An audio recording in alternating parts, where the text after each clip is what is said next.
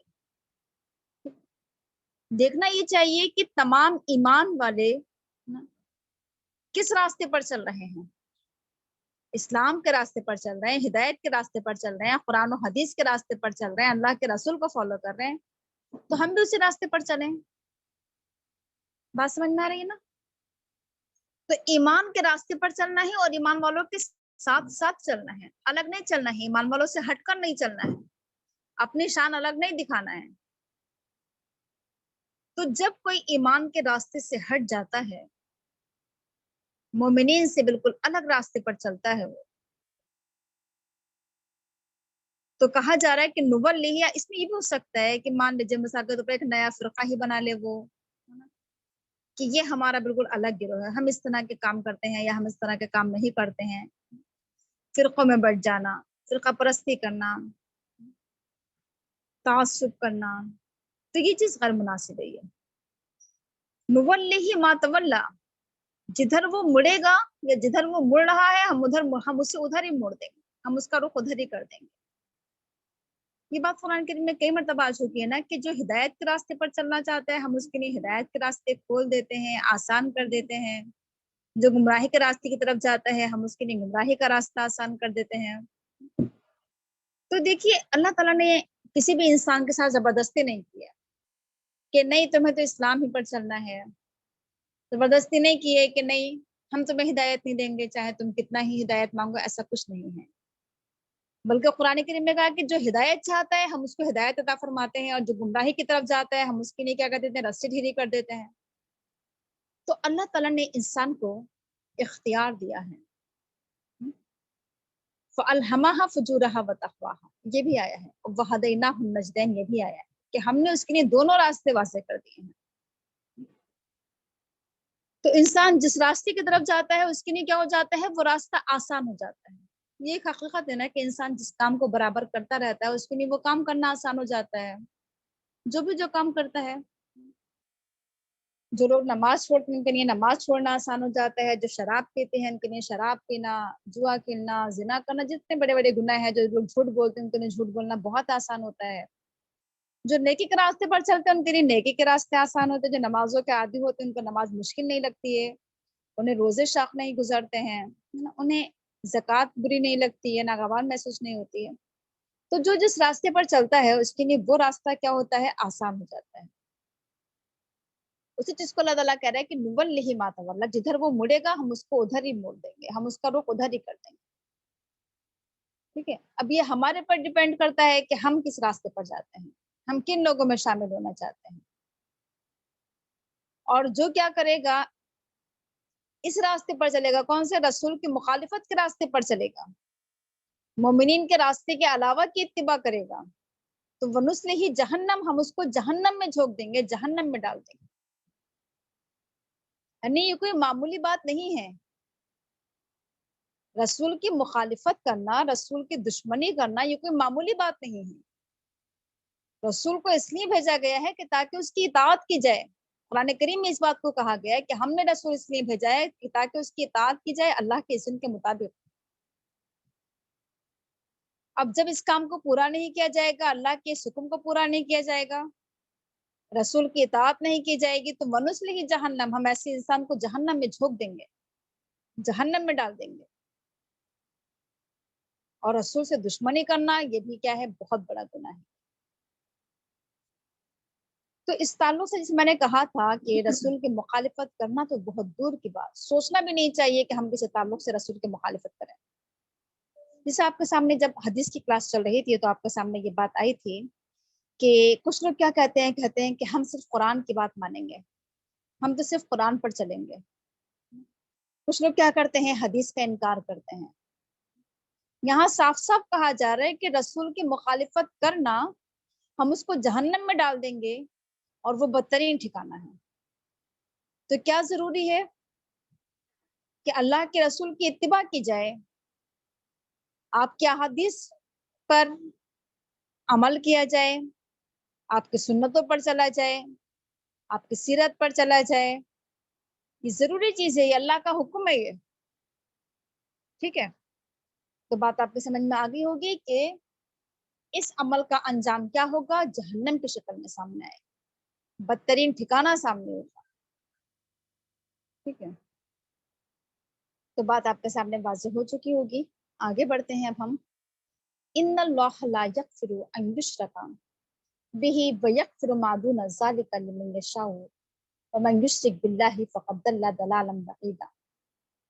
بے شک اللہ تعالیٰ معاف نہیں کرے گا کہ اس کے ساتھ کسی کو شریک کیا جائے، اور وہ معاف کر دے گا اس کے علاوہ یا اس سے کم تر جس کے لیے وہ چاہے گا.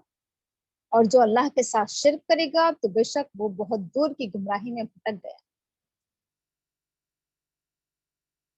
آپ کے سامنے یہ آیت بھی حالانکہ آ بھی چکی ہے اور پھر آئے گی آپ کے سامنے یہ بات. اللہ تعالیٰ نے بار بار کہا ہے اس بات کو کہ اللہ تعالیٰ معاف نہیں کرے گا کہ اس کے ساتھ کسی کو شریک نہیں، اس کے ساتھ کسی کو شریک کیا جائے. اس سے کیا بات سمجھ میں آئی آپ کے کہ شرک کیا ہے؟ ان الشرک لظلم عظیم. شرک سب سے بڑا ظلم ہے، شرک سب سے بڑا گناہ ہے. آپ سب اس بات سے بخوبی واقف ہیں کہ شرک کیا ہے؟ یہ گناہ کبیرہ ہے. یہ شرک ایک ایسا گناہ ہے جو کبھی معاف نہیں ہوگا. شرک کو معاف نہیں کیا جائے گا. اس سے چھوٹے گناہ، اس سے کمتر گناہ تو معاف کر دیے جائیں گے، لیکن شرک ایک ناقابل معافی جرم ہے. کبھی اللہ تعالیٰ نے اس کے لیے معافی نہیں رکھی ہے کہ اللہ تعالیٰ شرک کو معاف نہیں کرے گا، مشرک کو معاف نہیں کرے گا، شرک کرنے والے کو معاف نہیں کرے گا. شرک یہ کیا ہے؟ ایک گھناؤنا عمل ہے، ایک ناپسندیدہ عمل ہے. یہ ایک ایسا عمل ہے کہ جس سے انسان کو گھن محسوس ہونا چاہیے، نفرت ہونا چاہیے. یہ ایک ایسا عمل ہے کہ اس کو کرنے کا تصور بھی ہمارے ذہن میں نہیں آنا چاہیے. سوچنا بھی نہیں چاہیے کہ انسان کبھی زندگی میں شرک کرے. شرک کیا ہوتا ہے حالانکہ آپ بخوبی واقف ہیں، لیکن چونکہ ہمارے سامنے آئے تھے تو تھوڑی سی ہم یاد دہانی کر لیتے ہیں، تذکیر کر لیتے ہیں اس تعلق سے کہ شرک کے میننگ کیا ہوتے ہیں. کسی کو شریک کرنا، کسی کو اپنا ساتھی بنانا، ساجھی بنانا. تو آپ سب جانتی ہیں یہ بات کہ اللہ تعالیٰ کیا ہے؟ واحد ہے، تنہا ہے، اکیلا ہے، یکتا ہے، بے نظیر ہے. بہت ساری صفات ہیں اس کے اندر، ہے نا. بے مثال ہے. اللہ کا کوئی ساتھی نہیں، کوئی ساجھی نہیں، کوئی ہمسر نہیں، کوئی برابر نہیں، کوئی بیوی بچے نہیں اس کے، کوئی شریک نہیں اس کے. اللہ کے تخلیق میں بھی کوئی شریک نہیں. اللہ تعالیٰ نے تنہا اس پوری دنیا کو، اس پوری کائنات کو بنایا. انسانوں کو، آسمان و زمین کو تنہا اللہ تعالیٰ نے بنایا. کوئی شریک نہیں تھا اللہ تعالیٰ کے ساتھ، کسی کا سہارا نہیں لیا اس میں. تو اللہ تعالیٰ اس بات کو ناپسند فرماتا ہے کہ جب اللہ کا کوئی شریک نہیں تو یہ بات کہنا کہ اللہ کا کوئی شریک ہے، یہ کیا ہو گیا؟ سب سے بڑا جھوٹ. کہا جاتا ہے نا کہ دنیا کا سب سے بڑا جھوٹ یہ ہے کہ اللہ تعالیٰ کا کوئی شریک ہے. دنیا کی سب سے بڑی سچائی کیا ہے؟ سچ کیا ہے؟ کہ اللہ اکیلا ہے، واحد ہے، یکتا ہے. اللہ کا کوئی شریک نہیں. یہ دنیا کی سب سے بڑی سچائی ہے، حقیقت ہے یہ سب سے بڑی. اللہ تعالیٰ خود بھی شرک سے نفرت کرتا ہے اور اللہ تعالیٰ یہ چاہتا ہے کہ اس کے بندے بھی شرک سے نفرت محسوس کریں. قرآن کریم میں جسے آپ نے اما پارے میں پڑھا تھا کہ کہا کیا گیا تھا کہ اے نبی کہہ دیجئے کہ اے کافرو، میں عبادت نہیں کروں گا اس کی جس کی تم عبادت کرتے ہو، اور تم عبادت کرنے والے نہیں ہو اس کی جس کی میں عبادت کرتا ہوں، اور میں عبادت کرنے والا نہیں ہوں اس کی جس کی تم نے عبادت کی، اور تم عبادت کرنے والے نہیں ہو جس کی میں عبادت کرتا ہوں. تمہارے لیے تمہارا طریقہ، میرے لیے میرا طریقہ. یہ جو سورہ ہے یہ سورہ، یہ جو کہا جاتا ہے کہ ہم اس کو صبح و شام پڑھیں، رات میں پڑھ کر سوئیں، کیوں؟ کیونکہ اس سورے میں شرک سے نفرت کا اظہار کیا گیا ہے، شرک سے بیزاری کا اظہار کیا گیا ہے. تو اس بات کو بار بار دہرانا کہ میں عبادت نہ تو کرتا ہوں اور نہ کروں گا اور نہ کی جس کی تم سب کرتے ہو. تو یہ اس بات کو بار بار دہرانے سے کیا ہوتا ہے کہ انسان کے اندر توحید راسخ ہو جاتی ہے، مضبوط ہو جاتی ہے، اور شرک سے نفرت اور بیزاری محسوس ہونے لگتی ہے. دیکھیے یہ کبھی نہیں سوچنا چاہیے کہ ہم نے تو شرک کیا ہی نہیں اور ہم تو کبھی شرک کر ہی نہیں سکتے، مرتے دم تک نہیں کریں گے.